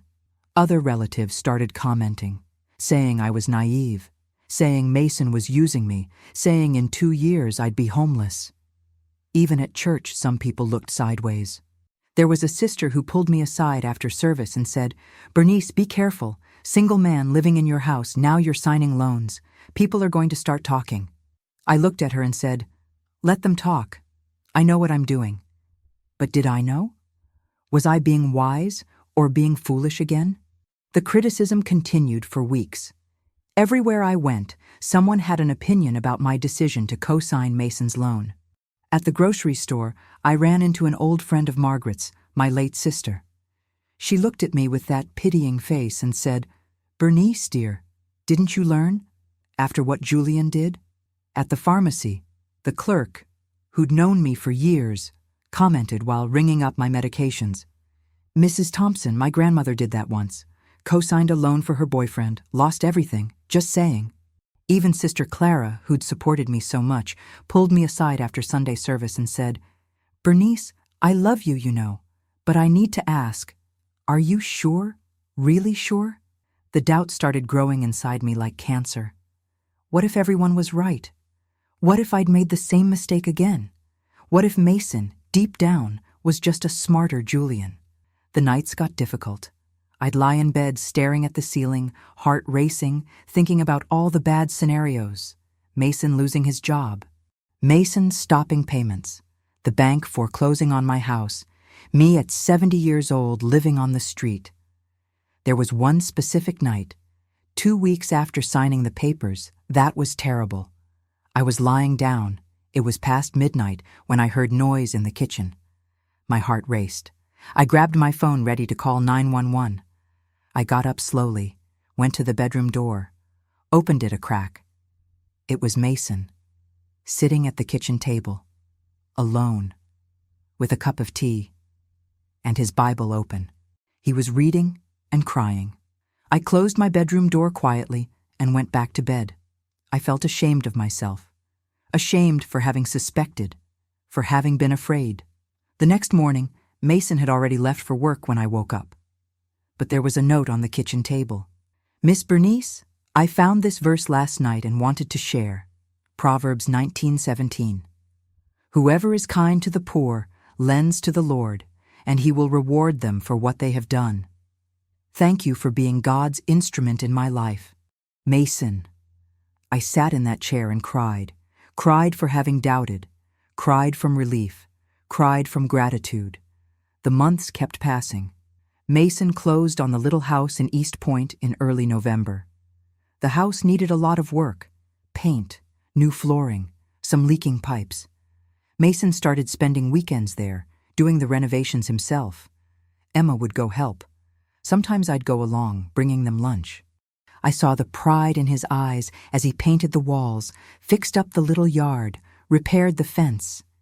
It was a man building a home, not just for himself, for his family. In December, the house was ready enough for him to move in. The day Mason moved out of my house was one of the hardest since Thomas's death. He loaded boxes into a rented truck. Emma came to help. I stayed on the porch watching. When he finished loading everything, Mason came up the steps and sat next to me.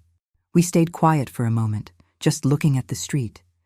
Then he said he'd come back to this little room every night of his life if I needed him.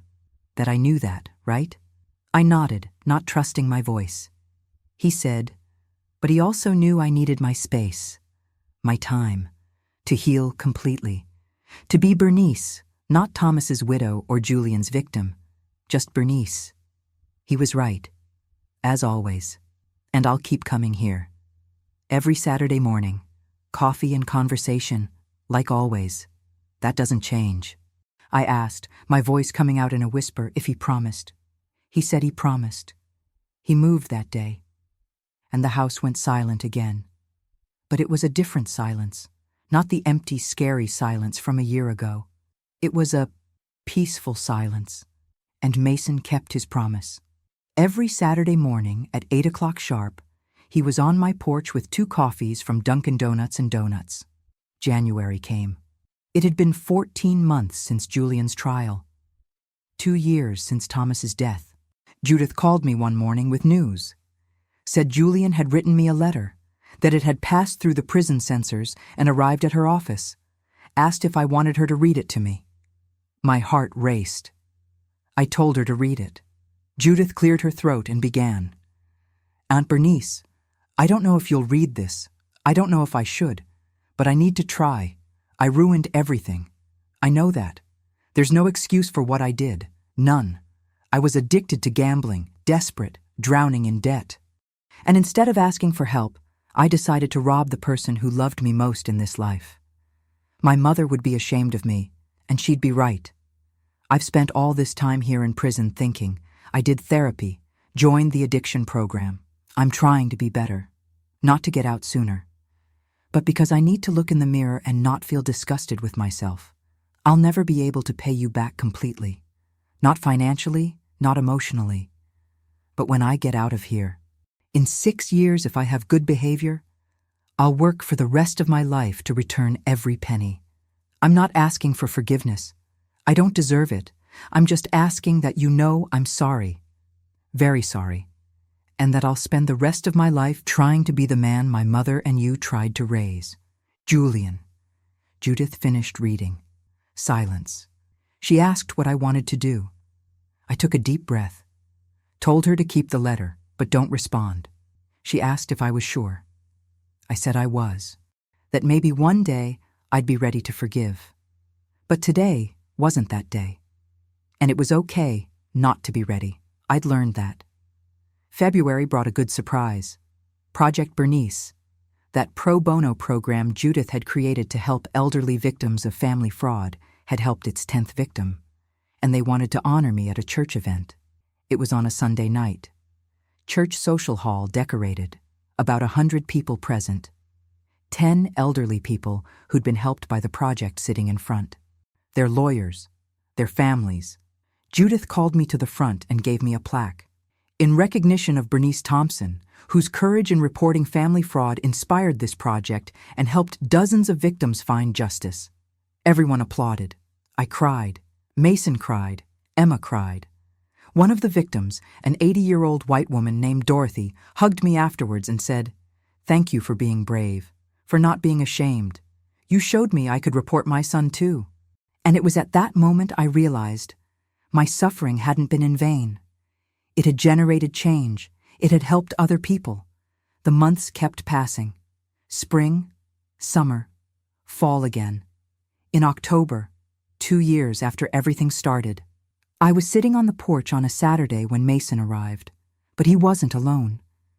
Emma was with him, and she was holding the hand of a man I didn't know.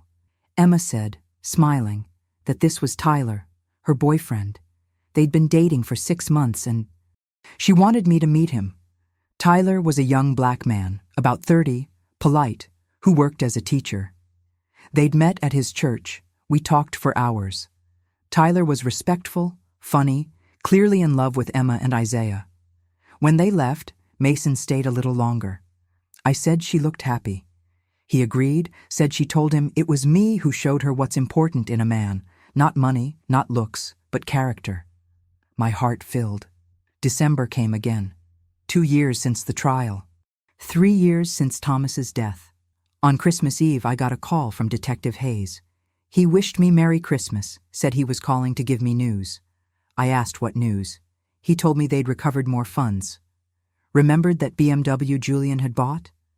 They'd finally managed to sell it, and the money from the sale, after paying off the remaining financing, came to $12,000.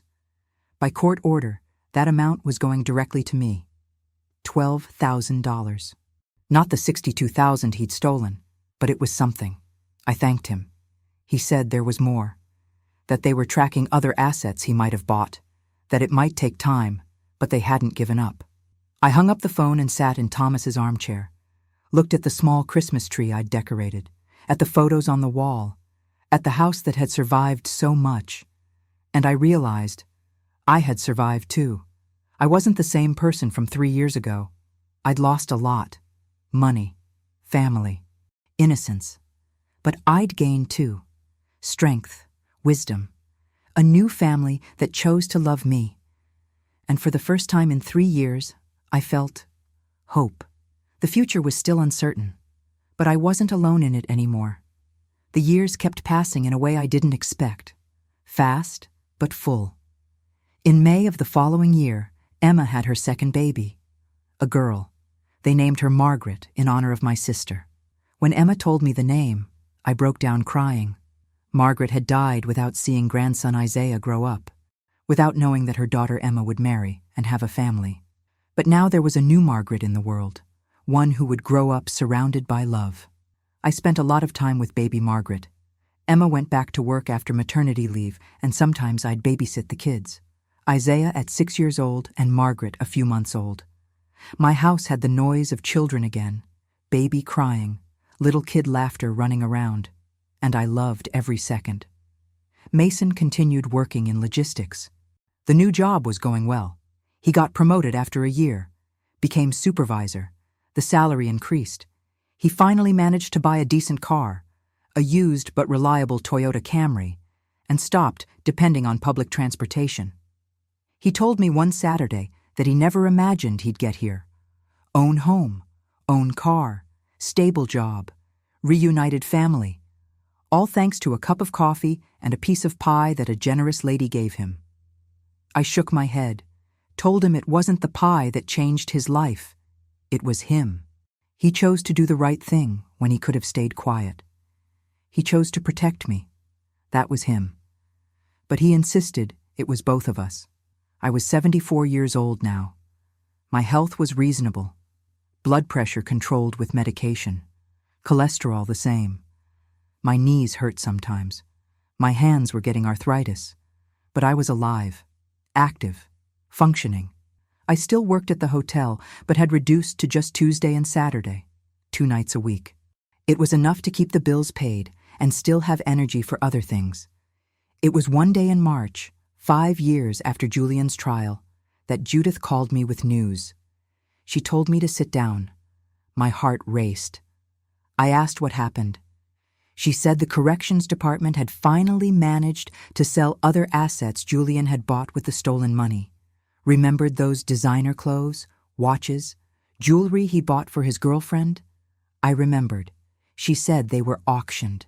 And after paying legal and administrative costs, $23,000 remained. By court order, it was all going to me. $23,000. Added to the $12,000 from before, that was $35,000 recovered. Still far from the $62,000 stolen, but it was almost half. She said there was more. That Julian would have another parole hearing in June. That he'd been in prison for 6 years. She thought this time they'd release him. 6 years. Julian had entered prison at 32. Would leave at 38. She asked how I felt about that. I said honestly, tired. Tired of carrying anger. Tired of being afraid. That I just wanted to live my life in peace. She asked if I'd managed to forgive him. I thought before answering. Said I'd forgiven what he did, but I didn't know if I could have him in my life again. Didn't know if I trusted. Maybe one day. But not now. And that was okay. The $23,000 arrived in my account in April. I put it all in savings along with the other $10,000 I'd already saved. $33,000 in emergency funds. It was more money than I'd had in years. It gave me a security I hadn't felt since before Thomas died. Julian's parole hearing was in June. This time, Judith told me they'd approved it. She said he'd be released in August, with conditions. He had to pay monthly restitution, had to continue therapy, had to report to his parole officer every week, and he couldn't contact me without my express permission. August. 2 months. I didn't know how to feel. Mason noticed my tension. Told me Julian couldn't get near me, that I had a restraining order, that I was safe. But it wasn't physical fear. It was emotional fear. Fear of seeing him. Fear of feeling that pain again. Julian was released from prison on August 15th. I know because Judith called me confirming it. Said he'd been released that morning. Was already registered in the parole program. Had already started looking for work. I asked where he was living. She said transitional housing in College Park. That he'd stay there until he achieved financial stability. College Park. The same neighborhood where Mason lived when we met. The irony. The months kept passing.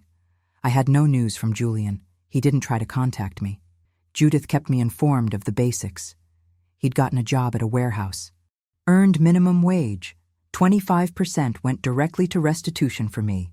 With minimum wage in Georgia being $7.25 an hour, working 40 hours a week, he earned about $1,100 gross a month.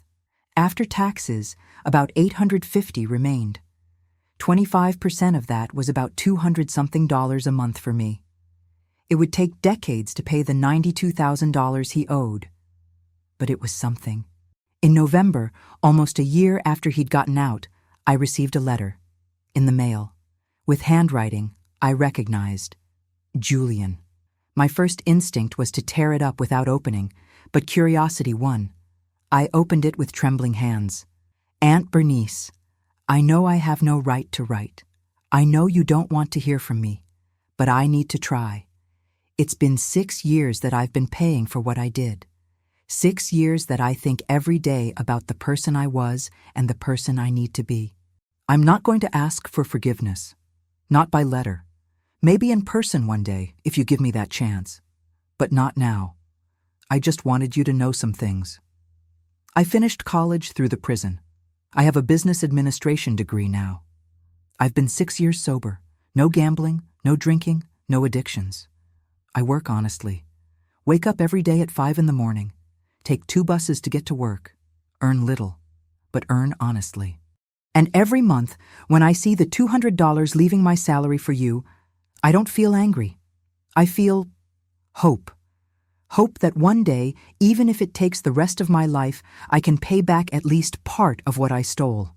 My mother would be ashamed of the man I was, but I hope one day she'd be proud of the man I'm trying to be. With love and eternal regret, Julian. I folded the letter carefully, put it back in the envelope, and saved it in a drawer. I didn't respond, not yet. But I didn't throw it away either, because that letter showed me something. Julian was finally understanding, finally changing. It would take time. It would take a long time before I'd trust again, if I ever would. But for the first time in 6 years, I felt that maybe one day, we could have some kind of relationship again. Not like it was before. Never like it was before. But maybe like something new. Something built on honesty and consequences, not on naivety and manipulation. That year's Christmas was beautiful. Isaiah at 7 years old, Margaret at 1.5 years starting to talk, Emma pregnant with the 3rd baby. A surprise no one expected, but everyone celebrated. We had dinner at Mason's house, the house I'd helped him buy, the house he'd faithfully paid every month without ever being late. Tyler said the prayer before eating, and he thanked God for family, for second chances, for God transforming tragedy into blessing. When he said blessing, everyone's eyes turned to me, and I realized I was the blessing in their lives, just as they were in mine. I'd lost $62,000. I'd lost blood family. I'd lost my husband, but I'd gained Mason, Emma, Tyler, Isaiah, Margaret, a baby on the way. I'd gained purpose through Project Bernice that had helped dozens of elderly people. I'd gained wisdom, strength, renewed faith. And when I put it all on the scale, life had given me much more than it had taken. Because in the end, it's not about the money you have. It's about the people who love you. And I was rich in that regard. Today, as I sit here on my porch, watching the Atlanta sunset paint the sky orange and pink, I'm 72 years old. Turned 72 last week. 72 years. My God, how did I get here? It's been 8 years since that rainy October night when Mason pulled into an empty church parking lot and changed my life forever. 8 years since I discovered my own nephew was planning to steal everything from me. A lot has changed in these 8 years. The house is still mine. This 3-bedroom house on Cedar Street in Decatur that Thomas built with his own hands.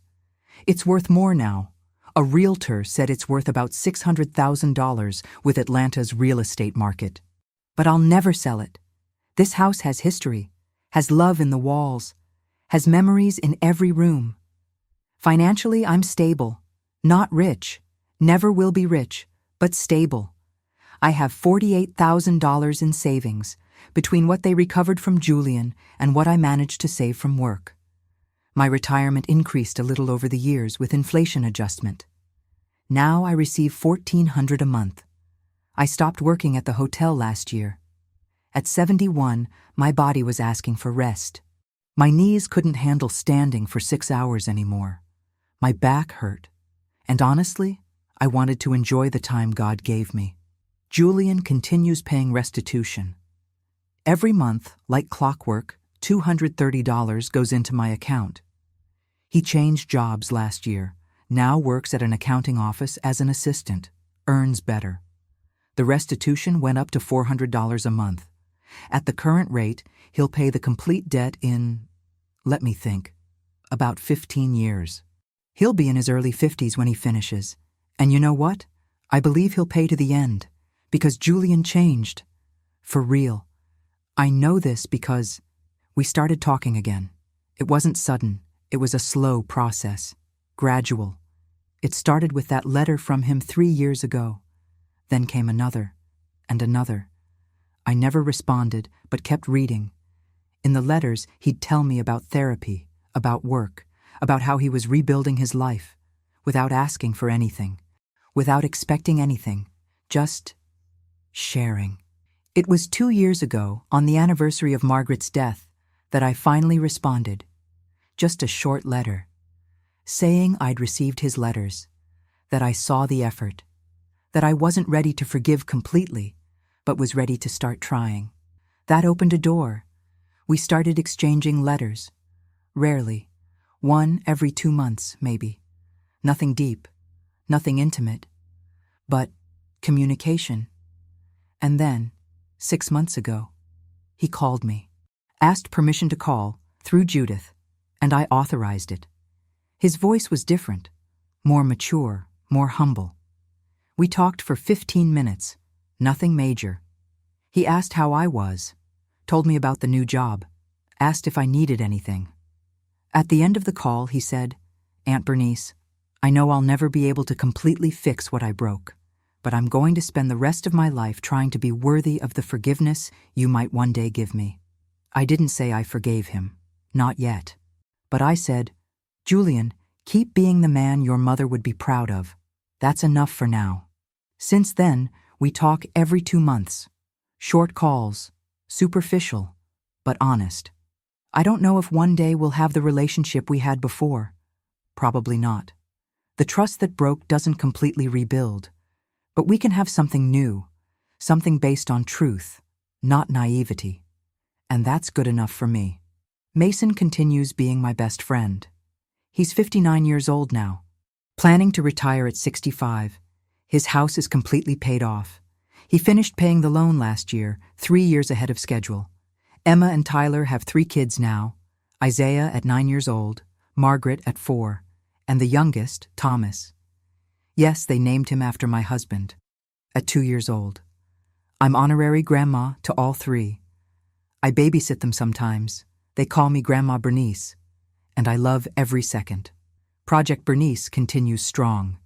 Judith retired from law practice last year, but the project continues.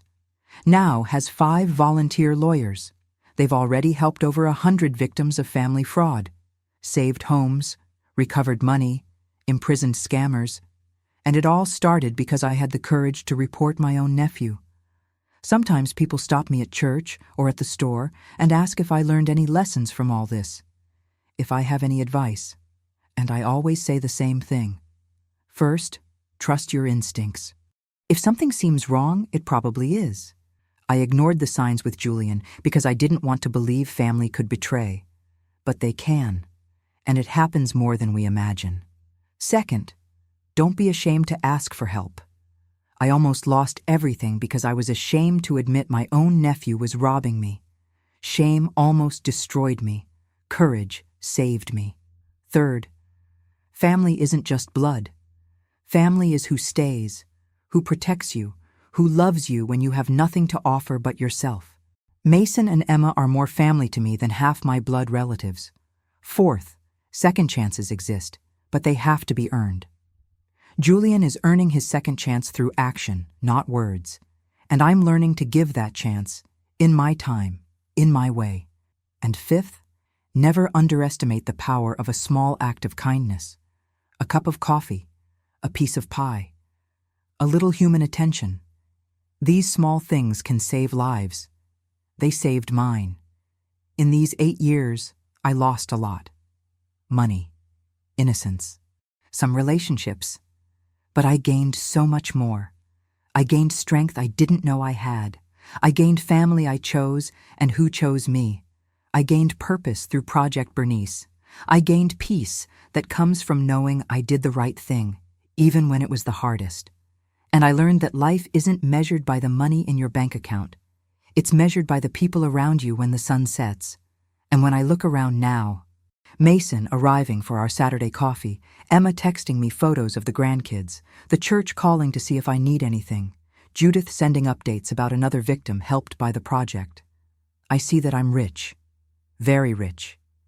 Julian is where he should be, working, paying his debts, rebuilding his character. He lost 8 years of his life in prison. He'll spend 15 more paying restitution. Those are the consequences of his choices. And he's accepting them with humility. I'm where I've always wanted to be, in my house, surrounded by true love, living in peace. And Mason is living the dream he almost gave up on, has his own home, dignified job, daughter and grandchildren who love him, and a friend, me, who he saved and who saved him back. God is good, even in tragedies, especially in tragedies, because it was through the worst betrayal of my life that I found the greatest blessings. So if you're listening to me now and you're going through something similar, being robbed by family, being manipulated by those who should love you, thinking there's no way out, I want you to know something. You have a way out. You have strength you can't even imagine. And you're not alone. Ask for help. Report it. Fight for what's yours. And trust that God will transform your tragedy into testimony. Just like He transformed mine. And you, what would you do in my place? Do you think I did the right thing co-signing Mason's loan? Do you think I should have given Julian a second chance? Write in the comments what city you're listening from. And if you liked my story, please leave a like on the video so the channel can keep bringing more stories like this. Share it with someone who needs to hear that it's possible to survive family betrayal and come out stronger. Thank you for caring. Thank you for listening. Thank you for being part of this journey with me. On the screen, you'll see another story that I'm sure you'll like. Click there to watch it. Oh, and if you haven't subscribed to this channel yet, don't forget to subscribe, okay? May God bless you all. And remember, family is who stays. Until the next story.